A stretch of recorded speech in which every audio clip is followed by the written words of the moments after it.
Welcome to the DPC TLDR. It continues, even though the tour is over. It has finished on all the regions. We're going to continue keeping you up to date with what happened, what is going to happen, and all the news and all the things that come out in between, such as a signing happened for a unsponsored team. We're going to talk about that.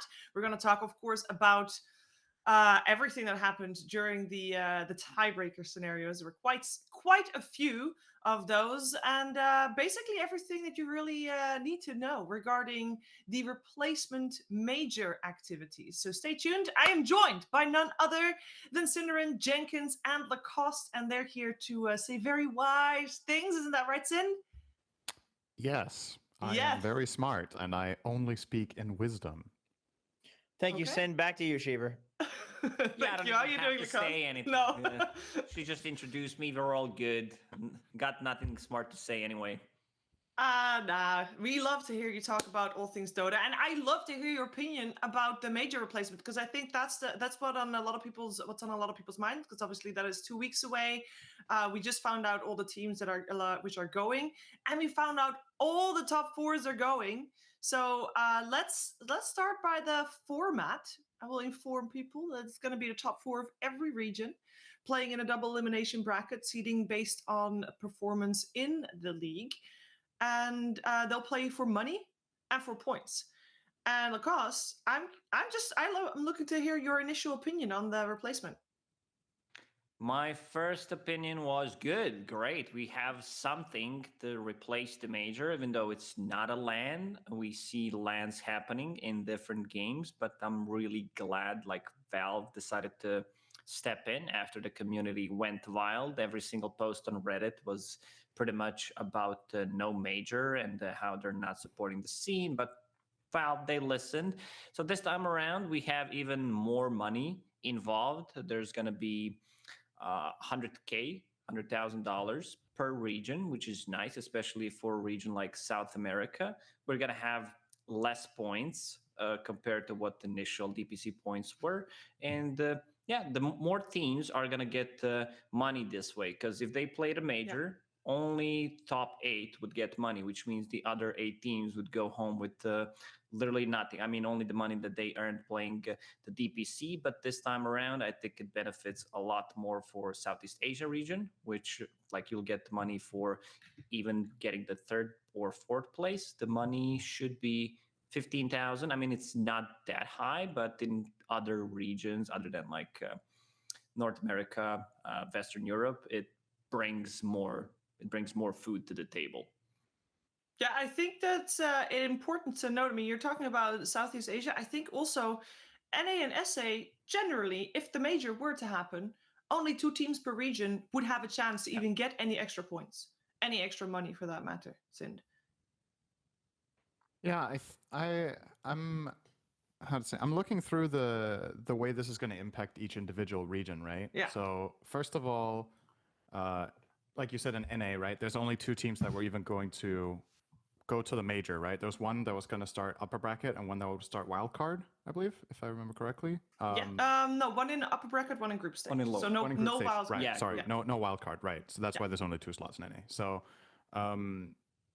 that means 2 extra teams, first of all, get prize money, which is one thing. But the other thing is also the distribution of points individually within the regions. So first place in your region gives 300.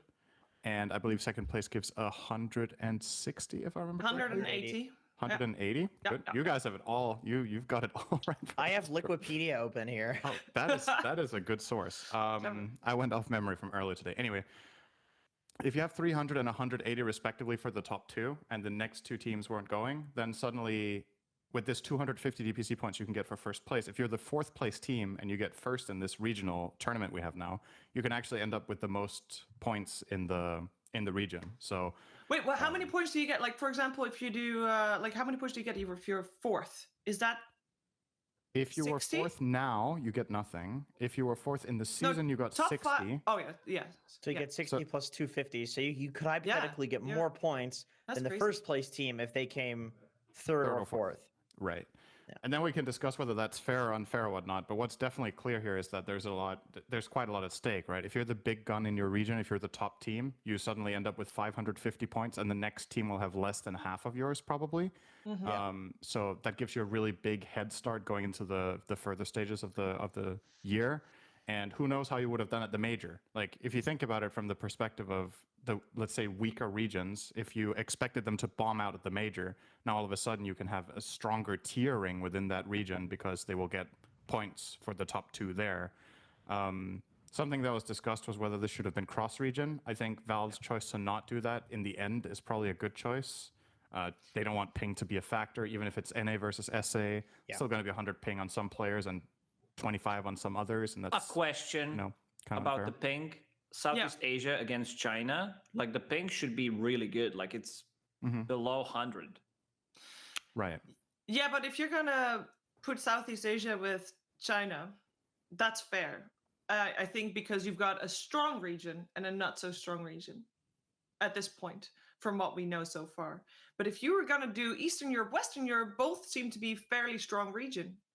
And then you have 4 teams of which normally 4 teams per, 3 per for Eastern Europe and 4 for Western Europe. 7 teams out of the 8 would have already gone to the major, and then all of a sudden you've got, I don't know, I kind of feel like you're setting yourself up for a TI, which is the goal, to have the best teams at TI. You're setting yourself up for TI, not having the stronger teams. If you would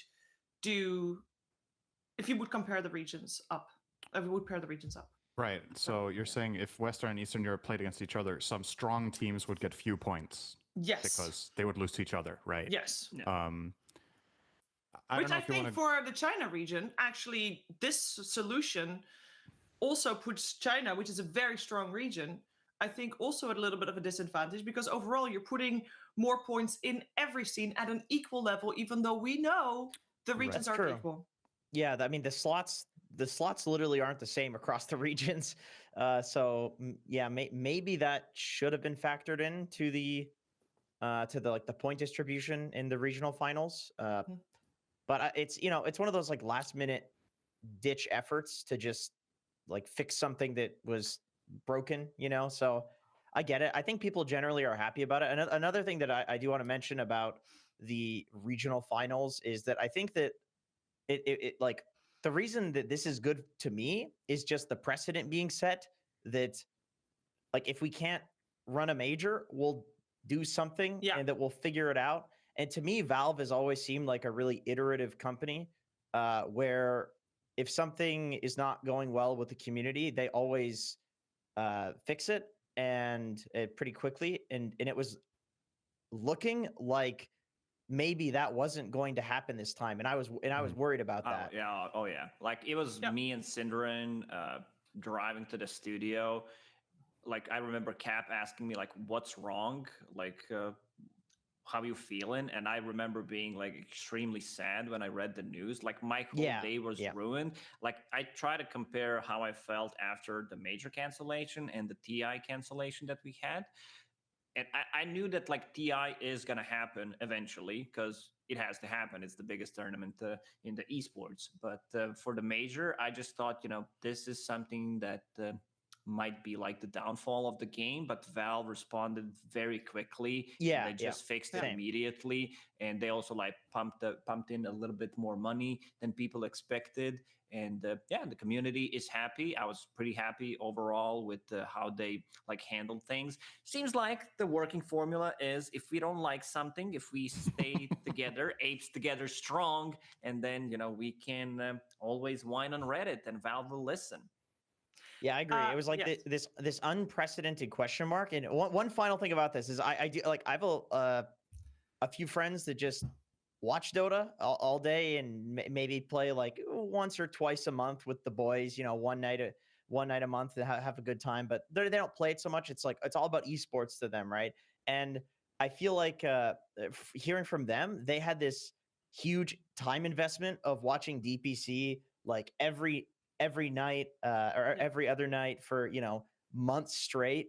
And then all of a sudden being told that like all of that wasn't going to matter, that precedent being set for fans that things could just be kind of ripped away on just kind of a whim. that is like a really dangerous precedent.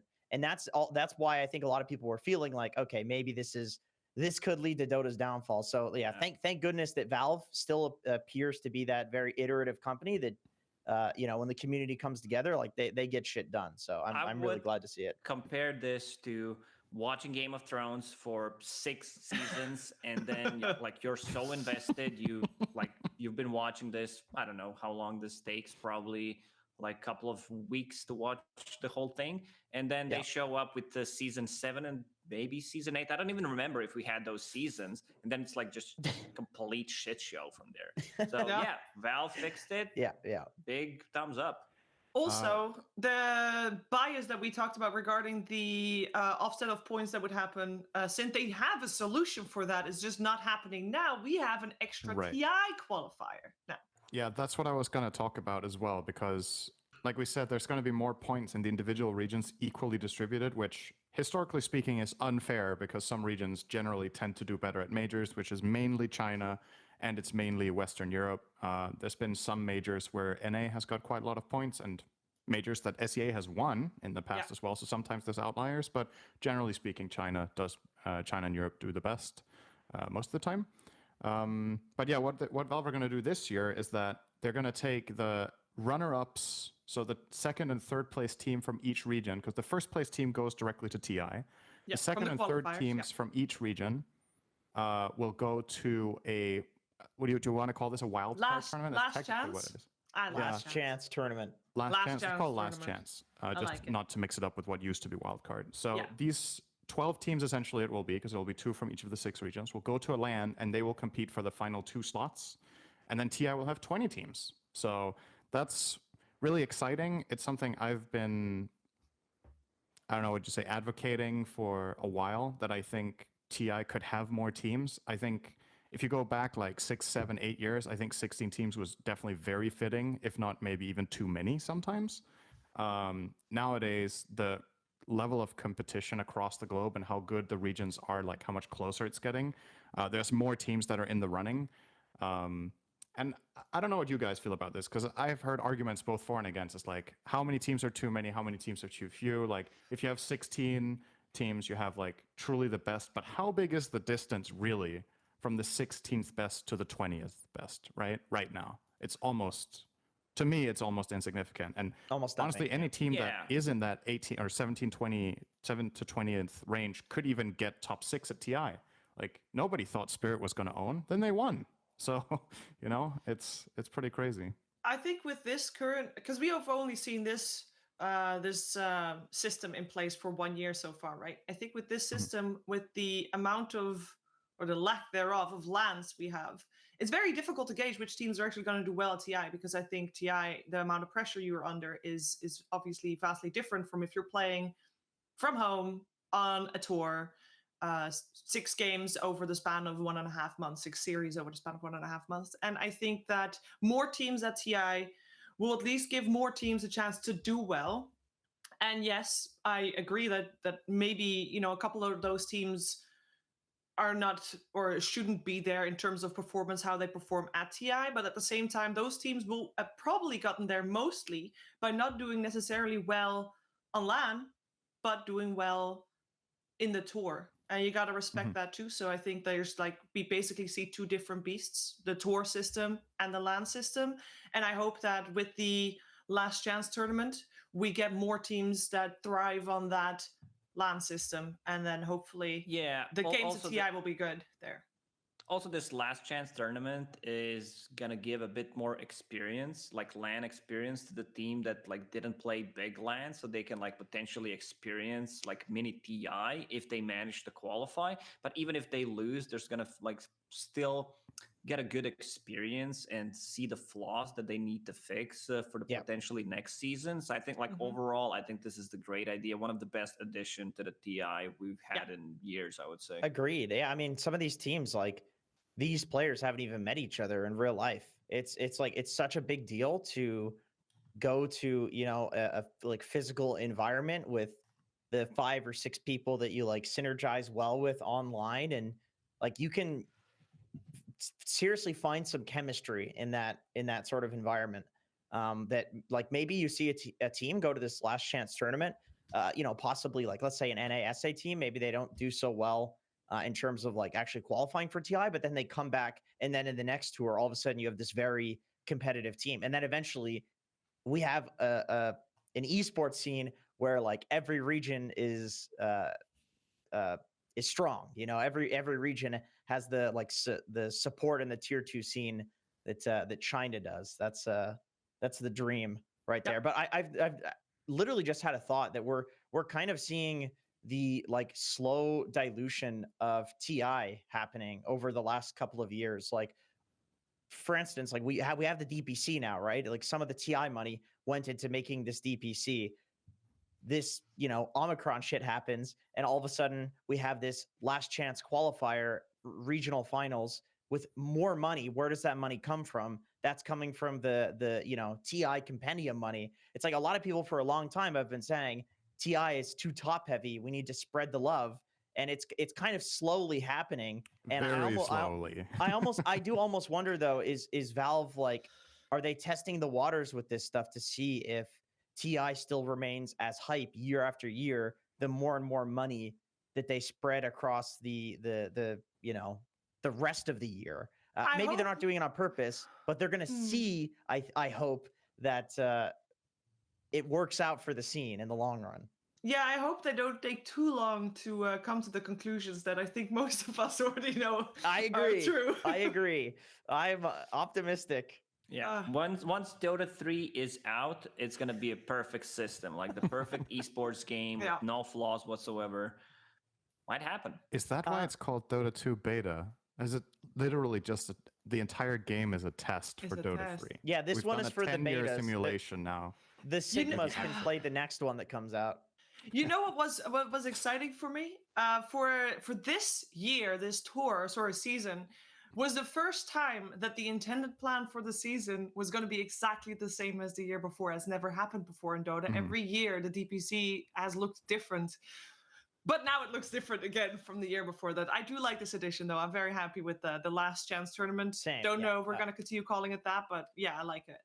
I think just one more thing on this, based on what Jenkins brought up about hype going into TI. I think this is kind of something that's interesting about this tournament format, is that we don't know when this last chance tournament will be. If you're bringing the teams to this LAN anyway, I wonder if Valve are actually going to make this play-in happen in connection with TI directly, right? So that you mean the like teams that the week before type of thing? Right, because that's what they've done for CSGO, right? There's been like these play-in tournaments that combine or connect with different stages of the LANs.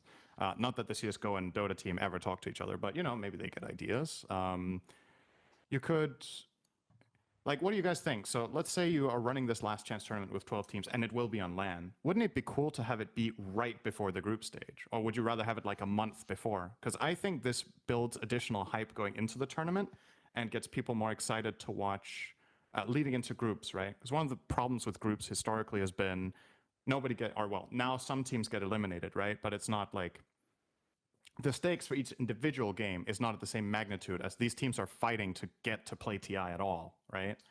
Yeah. So I think maybe having that connect directly would actually be a really cool choice to hype up TI. Yeah, I agree. Because TI is 2 weeks, and let's say this is played for another week, 10 days, depending how many games per day is being played, because it's a lot of games considering how many teams is going to be playing it. But that would definitely bring up the hype and like extend the TI, because like for me personally, TI is great experience. Like it's great working at TI, but it's also great to watch TI. The ones that I did not attend, it always felt good, but it always felt so short. Like it goes so quickly, and then the emptiness that you get after TI, maybe this time around, it's not going to happen. Whether you were like playing at TI, sucking at TI, then there's the emptiness again, whether you were working. So there's like nothing to cover, nothing to work. You can't hang out with the cool friends, your Dota friends like you guys are, or something different. But I think like if you have a full month tournament, that'd be pretty cool. Yeah, you're right. I feel like for the amount of money and hype involved, I think you could drag it out to a month. Maybe drag's not the right word, but I mean, 2 months, probably not. But like there is a window where you can sustain that amount of hype, and I think there is going to be a correlation between that and the amount of money that's involved, and the prestige as well. However, I do also think that there is a cap to the amount of money you need to be involved to get the hype to last for a month. So, for example, I think you could half the TI money and you could still probably get this. Maybe you'd get like, if you could somehow measure it across like all people that watch TI, you'd probably get hype for, I don't know, 29 days instead of 30 for half the TI money. Like there are diminishing returns on each $1 million of the TI money. I know, totally not on the same topic of what you were saying, but but you can also save money. I think these two last chance tournament and TI should be connected because you can save money. First and second place will qualify to the international 11. So you don't need to fly in those two teams. So that's a lot. Just kidding. But I think that if you have like look at the majors at the moment, they have a wildcard tournament before the group stages. Yeah. I don't like. I still would like that to be separate for TI though, because I think that if you get all the teams to TI, what are you going to do with the teams that don't qualify? Are you going to send them home? Are you going to let them stick around for the rest they got of the tournament? free ticket to TI. It's a good time. I mean, to be fair, it would be really good for the teams because it gives them the network opportunities for the roster shuffle. That's amazing. But I think you should keep it separate. We will have 2 extra teams, so the group stages are going to be even bigger. I think I totally agree with that. TI could be a little bit longer, but I think that should come from the group stages, not having 4 overlapping world-class tier Dota games playing at the same time. I think that's the biggest loss that I think TI gets in terms of hype. The group stages are just a mess. And the games literally are so good. Yeah, it's like too much. It's too much to watch. It's too much to watch. Yeah, dude, I remember I remember seeing like Reddit comments during TI about like, oh, you know, the panelists, like they didn't see this game. Like, how could they not see that game? And it's like that game. 40 per day. I mean, God damn it, I'm trying. Because casters, they don't start the game on time. They want to talk, and also the panelists. So that's why we can't have good things. True. Yeah. Oof. What was I gonna say here, Sheever? So you're saying you think.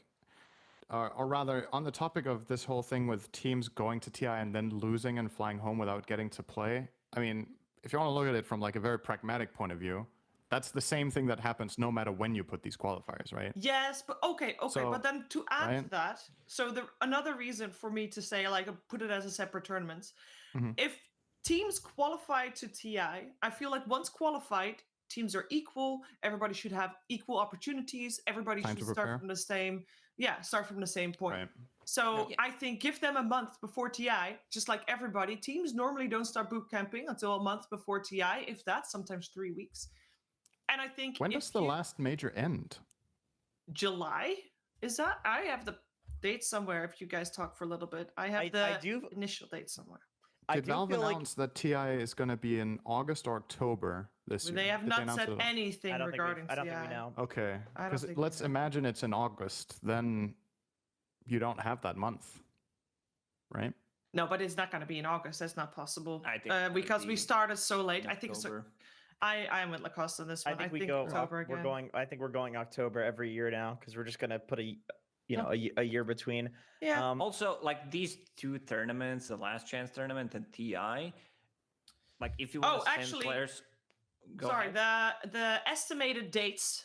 These are the estimated dates for the final major. Estimated dates. This was public at some point. Someone tweeted it, and I've screenshotted it because obviously that's the only gossip information we get. But estimated dates: August 4th till August 14th. So it's like middle of August. So you do the qualifiers normally start like a week after the major, sort of. Yeah. And then as soon as those qualifiers are over, you're flying those teams to LAN, basically, that's what you're saying. Yeah, but concerning with COVID, with all the restrictions, I think like when the teams lose, when they're on LAN, should be sent home immediately. This is like something that you need to think about because people that lose will tend to do like other stuff. They will try to find a way. to get out of the hotel rooms, Yeah. go outside. People, and yeah, I think like if you're talking from the healthcare perspective, people should be sent home immediately when they lose. Or Yeah, like I mean- have some kind of a bubble, no interactions whatsoever. Yeah, Like this but needs you're- to be a lot of logistics. After you've lost TI, that's like it's gonna be so hard to make sure that that's maintained. I think you just send them home, get them Yeah. out. Yeah, exactly. If COVID is still the same problem as it was now, then I would say, yeah, then also attach it to TI, so you reduce the amount of traveling needed to get to TI. Right? That's a good Logistically, point. it's easier. Yeah. Yeah. I'm just talking about the ideal scenario in a COVID-free world, or where COVID's Yeah. under control or something. We should start with the next topic though, because we could probably talk about this and solutions and stuff like that for a very long time. But I think a lot of people are also curious to find out what teams are playing when, and which what the lineups are, as in what the first matchups are, because we already know that. Let's start with South America. We got ourselves a top 4 with Thunder Predator, Infamous, Beast Coast, and Apu King of Kings, and that is in that very order. Synd, which means that the Thunder Predator, I believe, is facing Apu King of Kings. Yeah, Correct. I'm Thank you, Jenkins. Sorry, you Thunder know- Awaken it is now. right. Looking at SA, we had a pretty clear top 2, right? So I think Mhm. I would assume for everyone, Thunder Awaken are clear favorites here. Probably to win the whole thing as well. Yeah. And anything below top 2 is a disappointment, even. So Apu King of Kings definitely have their work cut out for them. But it's I mean, that's the thing about these tournaments, right? I just want to refer to really. This is kind of random, but in NA, right, during the season, we had we ended up having a relegation match basically between what was it? The names are, I'm blanking on the names right now. I have to look it up. Arkosh Gaming. No, it was not Arkosh Gaming. It was Black and Yellow 2 based. Black and Yellow and Simply 2 based. Yeah, right. So we had a matchup between Black and Yellow and Simply 2 based, and Black and Yellow had honestly a pretty good season, but with a terrible score. They had beaten EG 2-1 as one of their first games, and then every other series they lost 1-2. So they were like, basically, they lost 0-2 once or something. So they were taking games off everyone, and in their final game, they're playing against Simply 2 based, who throughout this season have basically lost everything. They've barely won a game. They won one series against Arkosh, and I think the rest was 2-0s. And then in that final series, they crush Black and Yellow, who were, in my opinion, decently clear favorites based on the season, right? So you go into something like this, you have played out the season, you're 4 teams, you have plenty of time to prepare for each other, and it's very few games. So, like, you can have a clear favorite in any of the regions, but we're talking literally one best of 3. You need to beat them with all the prep time in the world, and how much things could have changed in the last 2 weeks. I don't know if it's like, I feel like we're going to have major surprises in almost all of the tournaments, to be honest. I agree. Yeah. Because of how little it takes. So, also, question, Jenkins. Since Thunder Predator is now called Thunder Awaken, did they merge with Arkosh Gaming? Yeah, are you affiliated somehow? Yeah. Sorry, is the team that you create content for affiliated somehow? Of course, the official press release will be coming out soon. This is the official announcements of Thunder Awaken, sponsored by Arkosh and the Devil. Anyway, back to you, Sheever. On a more serious note, guys, Beast Coast, they're definitely not the strongest South American team anymore. Like some of the games that they played, because I've been covering South America region, and they don't look good. Like they do their own thing where they pick the heroes, they think they're good, but these are like most of the time, if you watch their draft, you're gonna guess this is a Beast Coast draft. But did they win the draft? No, they didn't. But somehow they managed to win the game. They managed to like outclass their opponents, even with the drafts. But this is the team that doesn't scrim as much as, like, they don't practice as much as other teams. And like we can see the difference coming from the team like Thunder Predator. These guys are on roll. They're the only. There's 3 undefeated teams so far in the DPC. One from South America, that's Thunder Predator. From EU East, that's Team Spirit. And also PSG LGD from China. Yeah. I'm actually... Is it that Beast Coast got worse or that the rest caught up with them? That's my biggest question, because they didn't change players. For the longest time, we've seen that they can do amazing things. And here they are with a 4-3 score. only just made it third due to tiebreakers. But I don't know. I'd say I'm kind of disappointed. I feel like it's a bit of both. From what I know about Beast Coast, that like literally, hearing it from them and people who are close with them, they mess around a little bit. There are some periods, not to make excuses for them or anything, but there are some periods where they're not putting in as much effort as the other teams. They don't necessarily have that hunger. They've made a lot of money. They were the top dogs for a long time. I know even like Hector had or K1 as he's going by again now.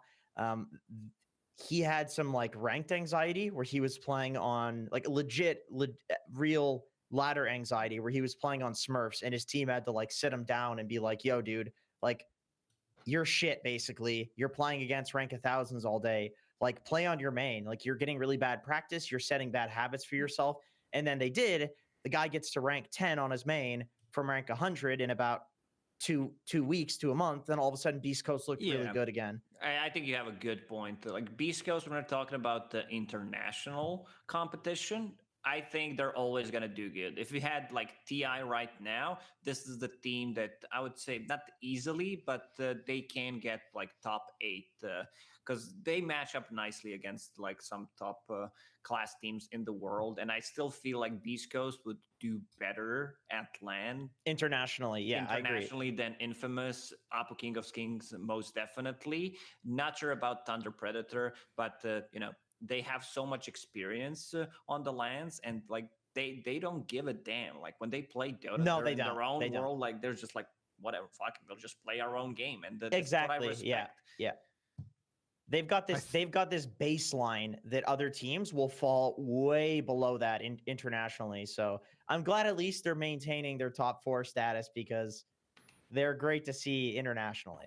Yeah, for sure. I feel like in a way, this is something that's interesting about this region is that within the region, Beast Coast, there's been like times where they have, just been the best, but a lot of the time they've been the second best. And then on the international stage, they are way ahead. TI was a great example, right? Where Thunder Predator just completely flunked out. They got 0 wins at TI and Beast Coast did much better. So I kind of feel like there's this type of teams almost where Beast Coast is kind of the SAOG. Do you know what I mean by that? Like, I agree. When it's crunch time and it's the really big tournaments, they know how to show up and have their strategies prepared and play their best. But then when it's regular league play, when it's throughout the year, they kind of maybe fall into a lull a little bit and maybe don't qualify here or there, which, for OG has definitely been the case in the past. So I'm honestly, when I see a team like Beast Coast just scrape by for this, I'm not too worried about them, really. I just want to see, like, when it really becomes important, how are they going to do in something like this 4-team tournament? Are they just going to sweep it because it matters a lot? There's a lot of points for very few games, and especially later majors throughout the year, right? But to me, they're still the best team in the region, just, on average, but not right now. One of the reasons why this region looks good is because there's so many players and teams that are just playing better Dota. They're getting on Beast Coast level. And if you look at the top 3 teams in South America, I think you can easily find the formula. It's 4 Peruvian players plus 1 Bolivian player. That's it. You put it on position 3 or you put it on position 4, and that's it. That's how you dominate the scene, pretty much. But for Apo King of Kings, they are a mix of Brazilians and Peruvians. But it's very interesting to see like the top 3 having pretty much the same formula. That's really funny. Yeah, did Apo King of Kings change their roster slightly? Because I see that Valkyrie is listed as their a position 3 during the league, but for the finals, for the regional finals, it's Sexy Fat.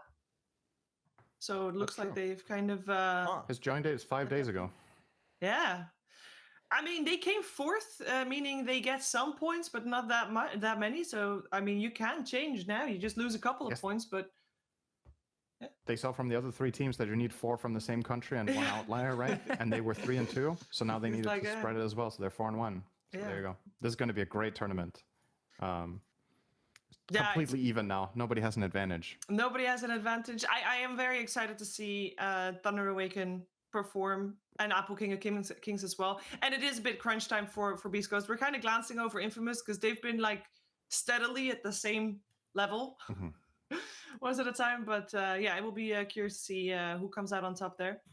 Southeast Asia has Boom Esports on top. I don't think anybody is surprised that Boom came out on top of that one. Fnatic, T1, and SMG. Also, have you guys heard any rumors about T1 shuffling roster? I mean, there's still 2 weeks before SA plays, right? SEA. Yeah, there's So 23 Savage removed T1 from his Twitter banner as well, and Twitter bio. So Yeah. probably something is happening. You don't do that just for the sake of fun.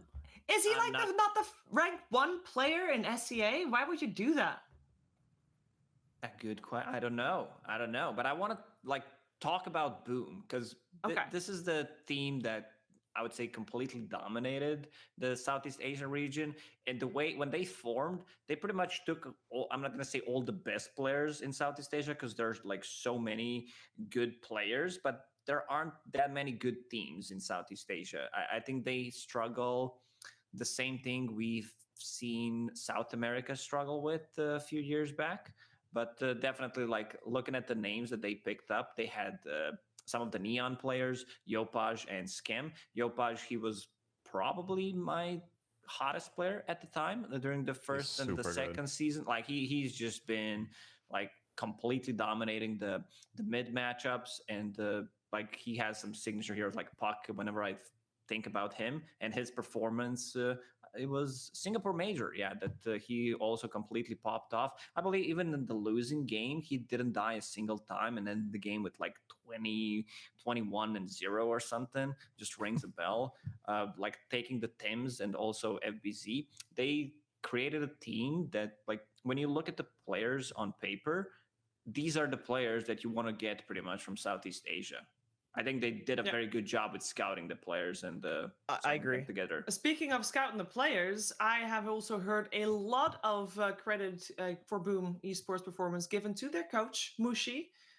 He stepped into the coaching role with this team, and it's been working out really well. It's been one of the driving forces to the team's success, according to many of analysts that I heard talk about the success of this team. Any Mushi fans out there? Mushi Medusa, big fan here. Lincoln style, Lincoln spear, every single game, no matter what. He realized at one point, I can't compete with these new kids anymore. I still have great Dota knowledge, and I think they utilized them correctly. And this team, they also needed like someone who has been in the scene for a long time, who's been performing at the top tier level and also has results. You need that type of coach. You need that authority when you say something. And like Mushi has been in the scene for too long, pretty much. Not saying that he needs to quit, but he's one of the OGs, pretty much. Yeah, I think a lot of things lined up really at a good time for this team. Like you mentioned, basically, like all of these players looked like standout players on their previous teams, and Skem as well has recently like apexed his MMR in pubs, and I know that's not like the biggest indicator of success on a team or anything, but I don't know, maybe it is. He's position 5 and the guy's like ranked 10 to 20 in SEA.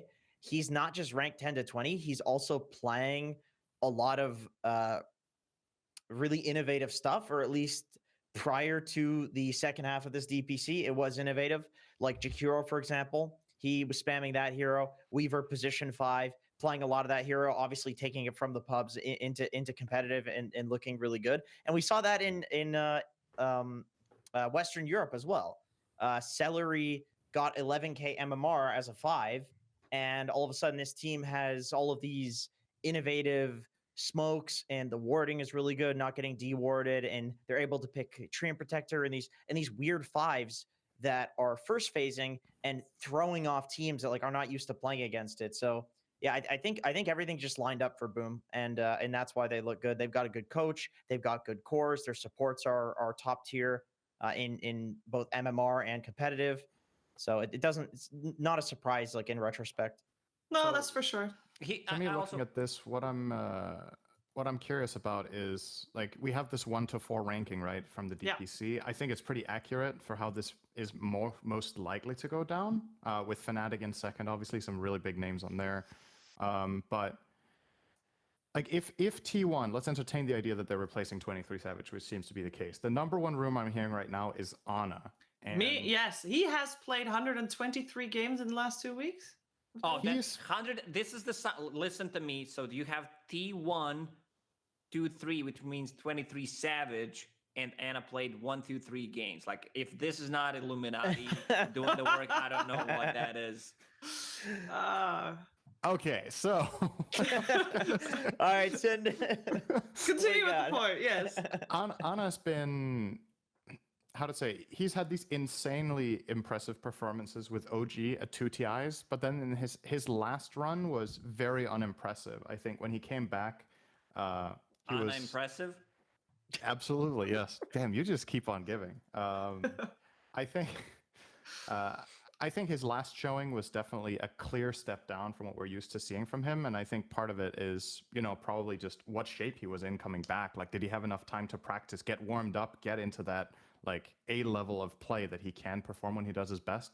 I think this time with T1 is going to be different. I think it's going to be more of the good old Ana again. He's been grinding a lot more. I think perhaps this time not having to travel, I'm sure he gelled very well with his other teammates, right, that he's played with before, but maybe this with just like being a little bit more close to home, a little more relaxed about it, perhaps, for him mentally could be good. And maybe less pressure too, right? The amount of expectation you had with OG, and now that you've maybe time to win another TI, boys. Let's go. It's a little much. Can't keep going forever. So if that is the pick, I don't know if it is. I'm not just like pretending I don't know. I genuinely don't know. If he is the pick for T1, then I'm going to be really curious to see him play. And I have pretty high expectations for him this time around. And I think it's really important for him too. Like, let's say he flunks again, that might be the end, right? Yeah. Like, how can he make a name for himself again and bounce back after those 2 failures in a row, if that's the case? We have one of those OG members that is trying to make a comeback after 2 years of not playing. Jerex has been playing with EG at the start of the season. Did not look good, but with every single series that I watch, he looks better. And like he talked about, like, I don't know what Snapfire does. He doesn't know what the hero does in the laning stage, one of the hardest to play against. And then, I don't know, 2-3 series after that, he plays a really good Snapfire 2 times in a row. So he gets better. Like, players like Ana and Jerex, they don't need as much time, I would say, to get on a top tier level. They don't need to put in as much practice, and compared to some, like, I would say, other players that they need to like grind throughout the whole year because they've been on the top. They have this winner's mentality. But Synderen has a good point about, like, if he doesn't do well this time around, it just might be his end. He might say, well, I'm not for Dota anymore. I don't find this enjoyable. I think regardless, the SCA regional finals will be incredibly close. Yes, Boom came out on top of the regional league, but obviously there was a 3-way tie with Fnatic, T1, and SMG that had to be played with a tiebreaker. Actually, really impressed by Fnatic. They started the tour terrible. They started with a 1-2 record, and then they just went on winning everything after that. So impressed that they still came second after a bad start. But looking forward to seeing that. And both SA and Southeast Asia are played in the first of the 2 weekends where there's finals. It's February 11th to 13th, and there is one other region that will join them in that weekend, which is Western Europe, where we got Team Liquid, Team Tickles, and then after a tiebreaker, Tundra and OG Jenkins. They made it out of the tie. Yeah, Tundra looked absolutely insanely strong during the tiebreakers. To me, this might be the most like hot or cold team in the world. When they are hot, they look so good. I think they're one of the only teams. Didn't they recently beat Team Spirit in finals of Yes. Non DPC tournament. Like they're the DPC only or something like that. Yeah. Yeah, they're the only team that has made Spirit look beatable or weak recently. Like this is the TI winning Spirit, and they lost only one game in their entire run through DPC to Na'Vi, obliterated every other game, and Tundra made them look rough. I think, yeah, there's a lot of good teams in Western EU currently that have a lot of good different ideas about Dota. It's like Tundra's got their 33 Broodmother using the new Broodmother the console command that people are using to like basically map hack with the spiders. You've Team Tickles. They're running these aggro tri lanes. They're picking Treant Protector. Other teams aren't playing that at all. They're doing like the carry SF, the carry Kunkka. You have Team Liquid, which they're the number one team in the region. They're doing good stuff. They picked Pudge one game, which is pretty nice. You've OG, Amar the Fucker, building Satanic every single game. Like this region has some really unique ideas about the game, and I'm interested to see. I wish we could see how it would do on international level, but we'll have to see more Western EU battles, I suppose. That's one of the things about Tundra that's a bit of a question mark, though, right? Is that international, what capabilities they have. Because they've been looking so good in Western Europe, but they haven't really been away from home. And this time around, unfortunately for them, won't be either. But within Europe, they have, I think when Tundra play their best, they have looked like stand out in isolation in Europe, like the best team when they're at their peak. Yeah. So if they go into this tournament as hot as they were in the qualifiers, they're my favorites. They win. Or in the tiebreaker, rather. Tickles, I feel like might have been slightly figured out. Like you said, they had some quirky strategies, aggro tri-lanes, different supports, different cores than other teams were playing. But toward the end of this, they got 2-0 by Secret. They were kind of like the different pace that they played really knocked them off their comfort. Yeah. So I wonder how deep their pool goes, like what's left in the bag for Tickles. They've had a little bit of time to prepare, but I have more hope in Tundra and probably Team Liquid here being the top two, with OG as the more likely wild card to make it there. I would actually right now probably put Tickles at the bottom of the power ranking, which might be a little bit surprising seeing that they got second. But I just think the other teams have grown a bit more, and Tickles just came off to a really hot start, and therefore they didn't need to, keep growing because they had the wins in the bag earlier on. But this will be a really exciting one. I don't know. It's going to be a banger for sure. Just looking at the Europe West, it's such a weird region. Looking at some of these teams that did not make it, and these are the teams that tend to do well, like Team Secret, Nigma Galaxy, Alliance of the Cool Guys. They managed to drop down to Division 2. It was kind of expected after seeing their performance in the first couple of series. But to go back, I would say OG is similar to Tundra in terms of consistency, because OG on their good day can pretty much beat any team. I would say beat any team in the world, even though these are new players. They don't have much international experience, but if they play, I might be wrong here, but I feel like when they play a good Dota, they're having so much fun. They're bringing this OG old vibe, but they also have a lot of new stuff prepared, and also some of the old OG members behind them to guide them. So that's a big benefit for them. Looking at Tundra, I've been very impressed by this team. This team, considering how good they play. And I would definitely not, if I don't look at the score, I would definitely not give them 4-3. I would say they're 6-1 or at least 5-1. It is pretty crazy though. This is the only region that had the entire top 6 be eligible for major replacement play in this case, where they played 6 to 8 weeks, 6 or 7 series.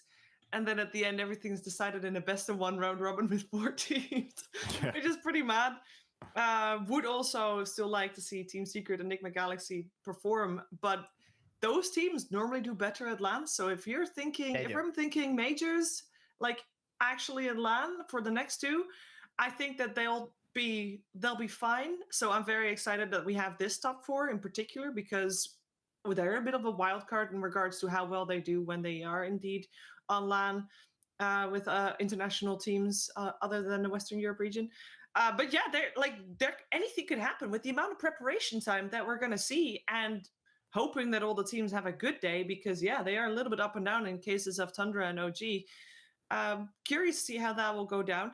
all those teams will indeed play on the 11th, 12th, and 13th of February. The other 3 regions will play on the 18th, 19th, and 20th of February, the weekend after that. We'll talk more about those regions at another time. We will actually touch upon NA about one little thing, though, although it could be considered a big thing because, okay, so if you're not a Dota fan, if you are a Dota fan, you might not have heard about this org before, but this is a gigantic org, Team Solo Mid, TSM.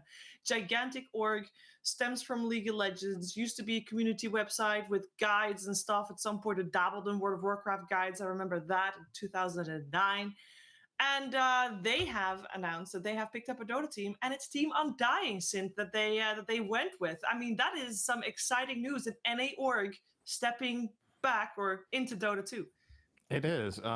Honestly, I remember a couple of years ago, even people were asking, like, TSM, get into Dota, you know, like, what are you waiting for? We had orgs like Complexity dabble in Dota for quite a while. EG obviously has been a staple of the game for many, many years now. And people are like, why isn't TSM getting in? Like, what's going on?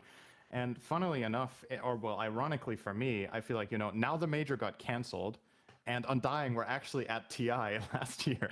And now you pick them up? Like, you know, you had opportunities in the past. So I don't know what it is for TSM. If it's like, you know, a new round of funding, you know, you get into a new year, you have the fiscal year ahead of you. You can start looking at, okay, what's our budget? Okay, we can actually get into Dota now.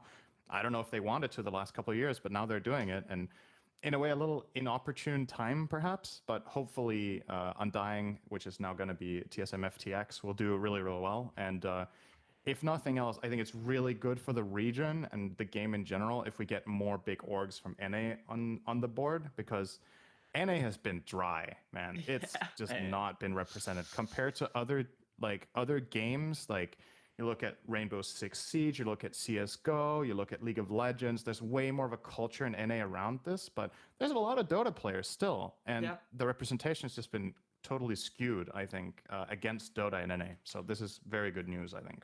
Yeah, we can listen to... sorry, Lacoste, go. Yeah, the top 4 teams in NA, it's like Quincy, EG, Zoomers. They all have black logo. So TSM, they're like, all right, you know, we're going to keep it balanced. Everyone's going to be on the same page. I think everyone got surprised once they like picked up a Dota team, because Quincy is still without a sponsor, and they've been, I mean, they changed the roster so that you can't talk much about like stability, but their results were relatively stable. They were not like top tier if we're talking about TI, but overall, good decision. Like, I like to see this happen. I was like, is this a troll? Is this happening? And everyone was retweeting it. I'm like, oh, hell yeah. Yeah, I'm super excited. We can listen and look, depending on where you're watching or listening, at a little bit of a clip of their announcement video.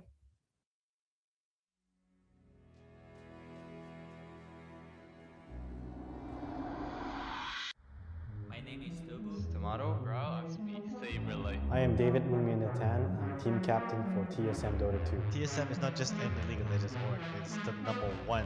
You need a strategy brain for Dota 2. Ever since then, I kinda knew that this is something that I want to do. Dota was my entire life. I told my team about TSM. I told them the pressure that came with it and what they achieved. They started taking practice a lot more serious. Pushing to be more disciplined. Alright, I'm just gonna become the TI winner. Expect a new era in NA.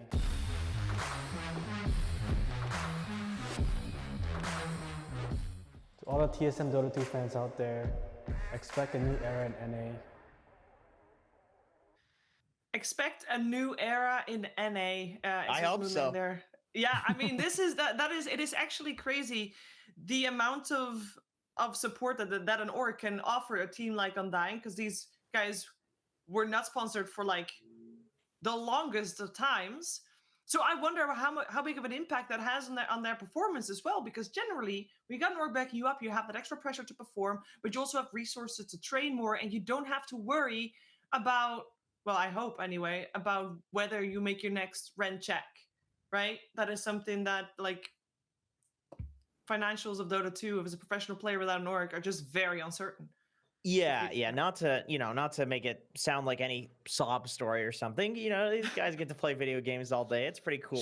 Sure. Talking with a lot of the pro players, and like, even if they make TI and they're not getting, top 8 or whatever, if you average out the amount of money they make for the amount of hours that they put in. It's a lot of the time under minimum wage. They do have enough to pay rent, but they're working a lot.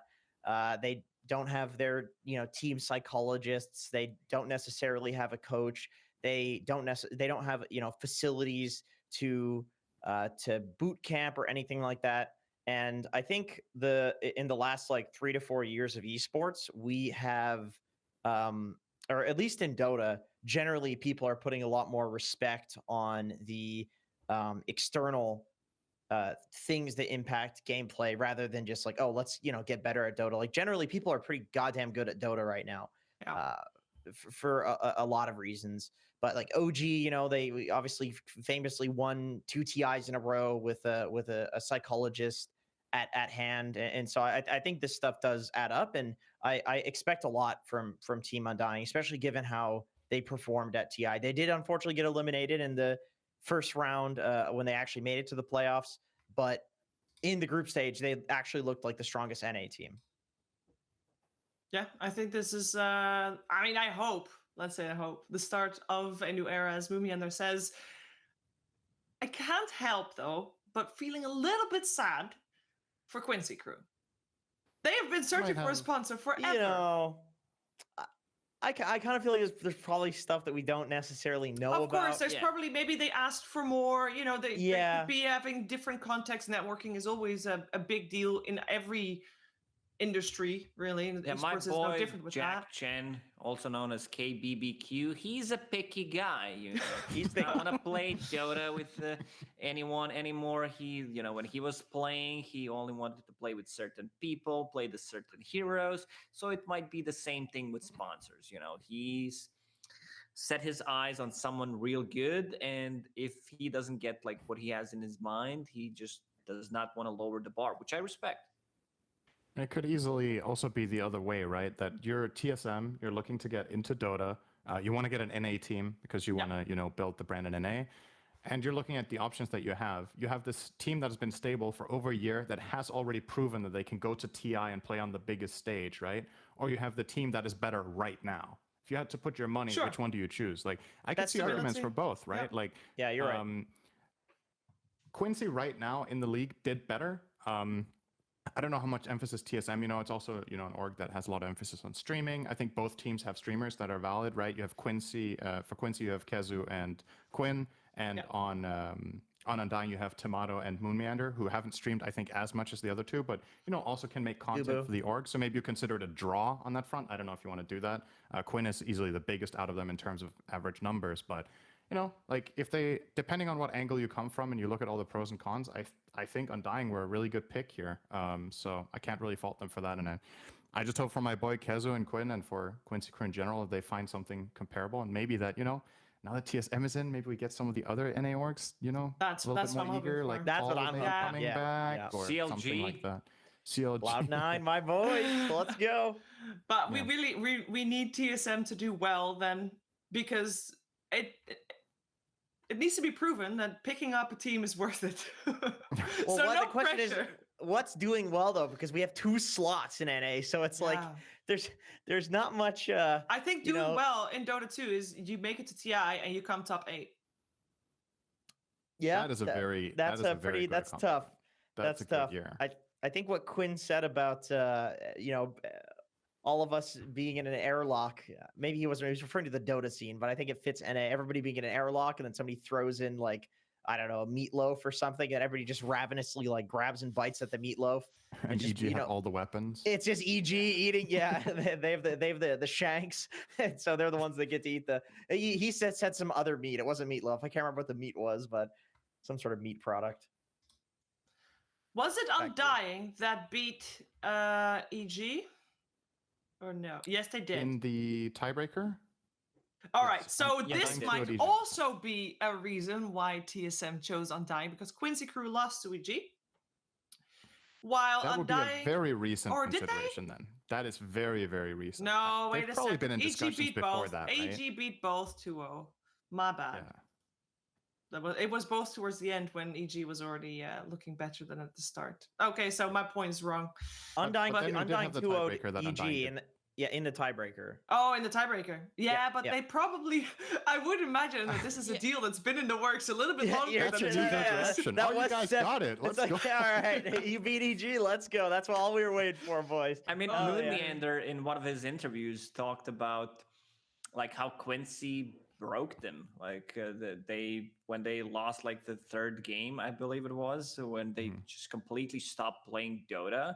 And yeah, maybe TSM they were not watching that game. They were not watching the series. Otherwise, Quincy might have been picked up instead.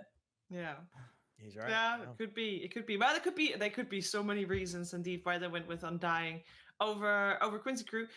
Regardless, I think good development. Super excited to see how they'll do with an org backing him up, because I do feel like it should give some improved performance. I hope so anyway. But yeah, we're going to talk more about the NA region and about the Chinese region and about the Eastern European region next time.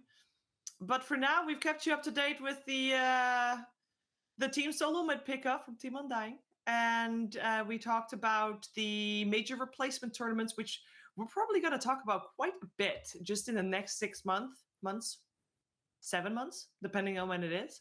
Yep. And also because of the last chance tournament, of course. And we've also talked about SA, SEA, and Western Europe, because those are the 3 regions that will be up first for the regional finals in 2 weeks.